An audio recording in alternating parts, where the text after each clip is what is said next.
सबसे बड़ी खबर जो मेरे ख्याल में पिछले 12 से 24 घंटे के अंदर डेवलप हुई है वो ये है कि जनाब हुकूमत की जानिब से रजामंदी जाहिर की गई है। इस बीच बड़ी खबर मैं आपको बता दूं, प्रधानमंत्री नरेंद्र मोदी ने जो बीएनपी को बधाई दी है उस पर बीएनपी का जवाब आया। बीएनपी का जवाब, बधाई के लिए प्रधानमंत्री नरेंद्र मोदी का धन्यवाद, बीएनपी की तरफ से लिखा गया। हमें विश्वास है दोनों देशों के बीच संबंध मजबूत होंगे। मैं तो आई एम शॉक्ड। ये ऑनेस्टली ये एक इंसिडेंट में आपको बताता है कि what is wrong with this country. बड़ी डेवलपमेंट्स हैं, वक्त कम और मुकाबला सख्त है। ये बीएनपी की तरफ से जवाब दिया गया है, तो मतलब भारत की तरफ से बधाई दी गई और उसका फौरन ही जवाब बांग्लादेश की तरफ से आया है। और उन्होंने जो कुछ बताया है उसने चीखें निकलवा दी हैं उन लोगों की भी जो अमूमी तौर पे कंपनी के करीब समझे जाते हैं कि कितनी शदीद तकलीफ में है। डिसिप्लिन नहीं है, कोई का नहीं है, कोई रूल्स ऑफ एंगेजमेंट नहीं है, there is nothing. What can I say, what can I से? शॉकिंग। सबसे बड़ा संदेश है जमात का हारना। जमात का हारने का मतलब पाकिस्तान के मंसूबों पर यहां बांग्लादेश में पानी फिर गया है। जमात इस्लामी को पाकिस्तान का करीबी माना जाता है और यहां पर मुख्य तौर पर लड़ाई ही जमात इस्लामी गठबंधन और बीएनपी गठबंधन में था।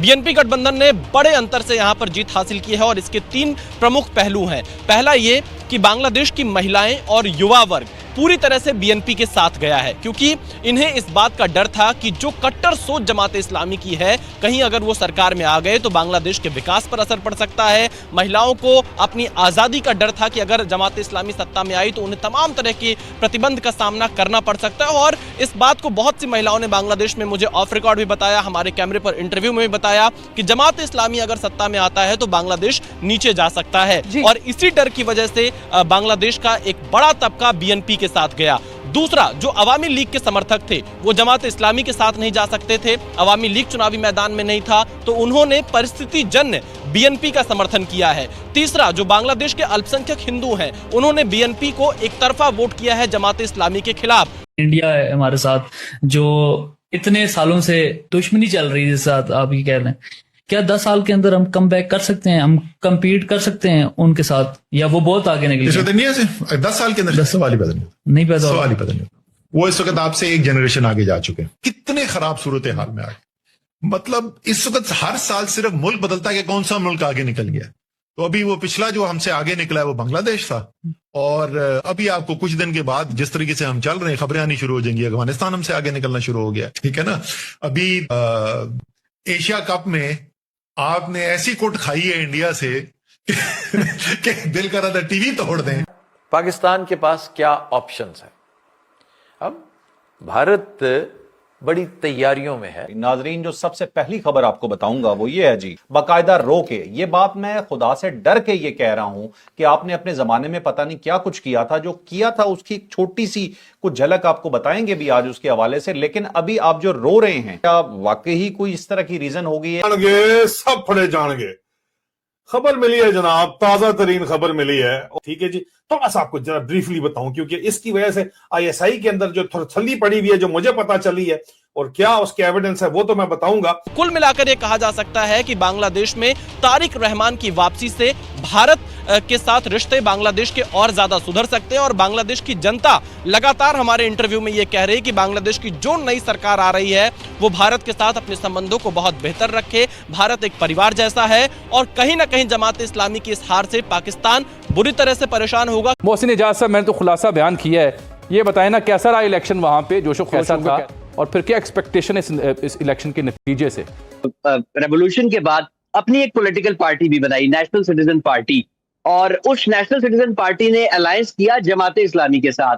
और जमात इस्लामी जो है वो उन्होंने बड़ा जबरदस्त इलेक्शन कैंपेन की, और जो नौजवान वोटर था वो मेजॉरिटी ड्यूरिंग इलेक्शन कैंपेन, या हम जो इलेक्शन वाले दिन या इससे 2 दिन पहले जितना भी हमने देखा कि मेजॉरिटी वो जमात इस्लामी के साथ है। जमात इस्लामी भी एक अलायंस के साथ इलेक्शन लड़ रही है। उसके अलायंस में कुल 11 पॉलिटिकल पार्टीज शामिल है, जिसमें वो एनसीपी भी है, जो नौजवानों की यंग स्टूडेंट्स की जमात है जिन्होंने उस रेवोल्यूशन का आगाज किया था। तो ओवरऑल माहौल बड़ा अच्छा था। वाकयात रिपोर्ट हुए लेकिन बड़े छोटे छोटे वाकयात थे, कुछ धांधली के इल्जामात भी तमाम स्टेक होल्डर्स एक दूसरे पे लगाते रहे। लेकिन इलेक्शन कमीशन ऑफ बांग्लादेश ने भी ये कहा कि छोटे मोटे वाकयात थे, कोई बड़ा वाकया ऐसा रिपोर्ट नहीं हुआ, बड़े पीसफुल अंदाज में इलेक्शंस कंडक्ट किए गए। बीएनपी का एक इस इलेक्शन में जो प्रॉब्लम मुझे नजर आया कि जब रेवोल्यूशन के बाद बीएनपी को ये समझना शुरू हो गई, क्योंकि हमेशा से राइवल तो बीएनपी और अवामी लीग थे बांग्लादेश में, बाकी तो छोटे स्टेक होल्डर्स थे, छोटी पॉलिटिकल पार्टीज थी, तो बीएनपी खुद को गवर्नमेंट इन वेटिंग समझना शुरू हो गई। इस दौरान उनके लोगों ने बहुत सारे ऐसे काम किए कि जो अवाम में यहाँ की पसंद नहीं किए गए। अपनी एक लंबी जलावतनी खत्म करके तारिक रहमान साहब यहाँ पहुंचे थे बांग्लादेश, लेकिन उस तरीके से वो नौजवानों को मोबिलाइज नहीं कर सके, अपने साथ जोड़ नहीं सके।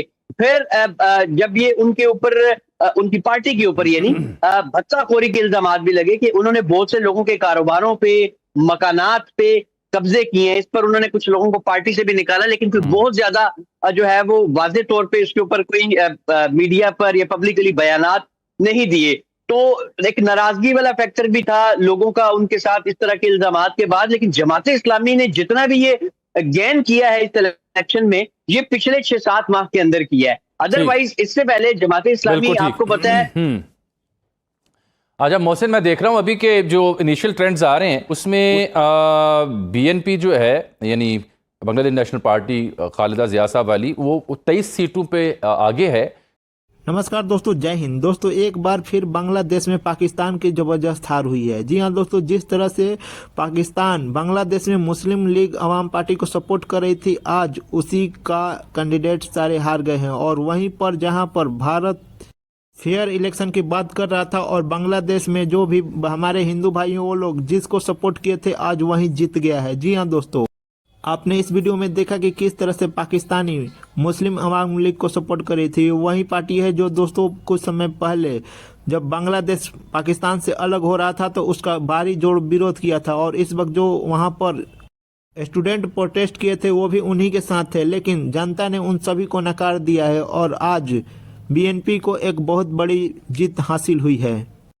दोस्तों वीडियो पसंद आए तो वीडियो को लाइक करें, शेयर करें और इस चैनल को भी जरूर सब्सक्राइब करें। देश के नतीजे आने शुरू हो गए हैं। अब हम एक चीज तो जानते हैं कि बीएनपी बांग्लादेश नेशनलिस्ट पार्टी यानी कि जो खालिदा जिया की पार्टी है, उनके बेटे जो हैं वो इस समय पार्टी के चीफ हैं, वो बीएनपी इस समय लीड कर रही है मतलब अच्छी नंबर्स। अगर हम देखें तो हमें ये दिखता है तारिक रहमान की जो पार्टी है उसके हम लोगों के पास जो डिटेल्स हैं वो ये हैं कि तारिक रहमान की पार्टी यानी कि बीएनपी 102 सीट्स अनाउंस हुई हैं अब तक। 102 में से 82 सीट तारिक रहमान की पार्टी ले रही है, यानी कि बीएनपी यानी कि खालिदा जिया की पार्टी, खालिदा जिया के बेटे ही हैं तारिक रहमान। 82 सीट इस समय जीत चुके हैं, 82 सीट जीत चुके हैं। हाफ पे मार्क जो है वो 151 है 102 सीट्स में से 300 का रिजल्ट आना।